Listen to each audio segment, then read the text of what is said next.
So let's talk about how to minimize losses and then maximize gains out of this situation. So anytime you see like a big drop from an algorithm, it can be super stressful, and it's further complicated by the fact that Google's not going to really tell you for the most part what they're actually doing in these updates. They'll say something cryptic or very generic, like we've changed to benefit publishers, or just something very kind of like generic. It's not really going to give you a ton of detail. And so after these updates come, your best bet is to really wait and see, right? And watch and see what actually happens, how your website is impacted during these. Probably the worst thing you can do during this is to go make radical changes based on what other people are talking about. Okay, so a common situation after these happen is that you have all these people who are make their living out of dishing out SEO advice, and maybe they sell products or they train other people and stuff like that. And so they'll make these claims or theories about what they're seeing in the change or what happened and what Google's thinking, but they don't know. I mean, I don't know. It all comes down to trial and error and just understanding, like evaluating your own data set. And so the effects that something like this will have on legal is completely different than plumbing or animal foods or anything like that. And so be extremely careful about listening to these kind of wide ranging opinions or what other people have said, because your best ally in this is looking at the actual data and understanding it, and then moving from there and creating a solution based on that. So anytime you see or hear that like a big algorithm change is coming and you're driving some traffic, the first thing I always recommend is basically do nothing.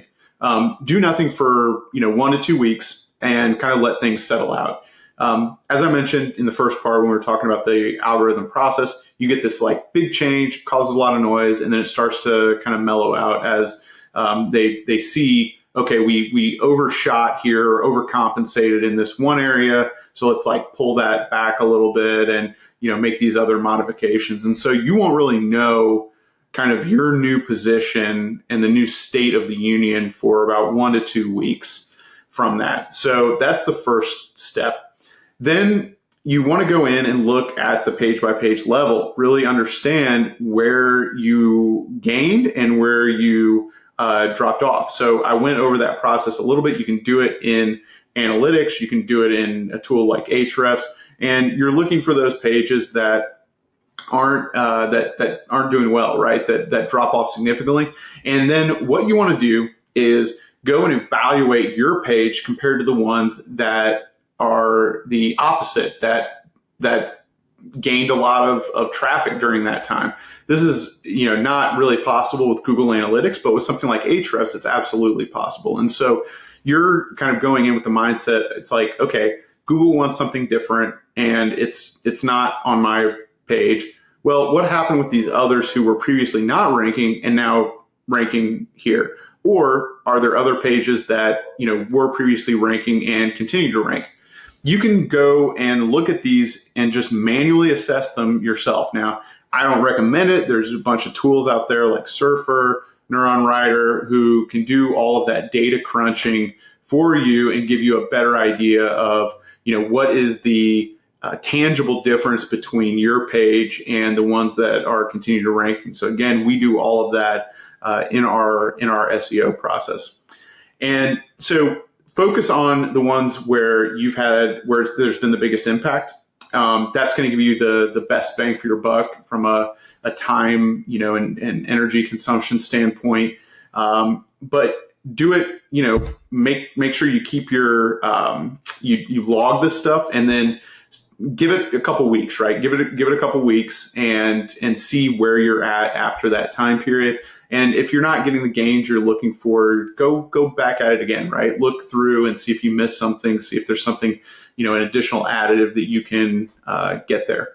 The final thing I'll mention about this is like how to maximize gains, right? So part of it is playing good, kind of good defense, but you can also play offense with this too. And as you get some insights from your research about the ones that are doing poorly or have been affected, you're probably going to stumble across some nuggets. You're going to find out that, you do something on these other pages that were unaffected by the algorithm update, except for this one that was affected, right? And from there, that's when you're able to tell what Google's actually wanting or thinking when they make those changes. And so you might see, well, this page that went down was only about 500 words, whereas all the other ones that didn't go down are at least 2,000 words.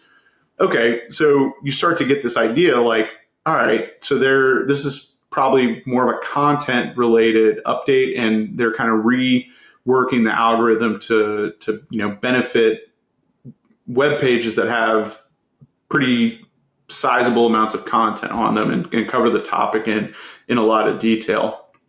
And you can take that and then start applying it to all the other pages on your website, right? And if you have ones that have been performing well, you can even kind of double down on those efforts, right? And continue to add more content and make them, effectively the best version that they can be. So it's not rocket science, but it does take patience. It takes good analytical decision making and an understanding how giving yourself enough room to breathe and think on this, and then detail and figure out that big difference maker that is catapulting other websites. And then if you can apply that, you'll be in great shape. You'll take my job, and you can do this all by yourself. But seriously though, once you succeed, want you to hopefully kind of take these big topics, and have a better, more understanding understanding of SEO in general, so that it's not this kind of black box thing and that's led by shady marketing companies, and give you a little bit of a behind the scenes peek into what we do on a daily basis and what works.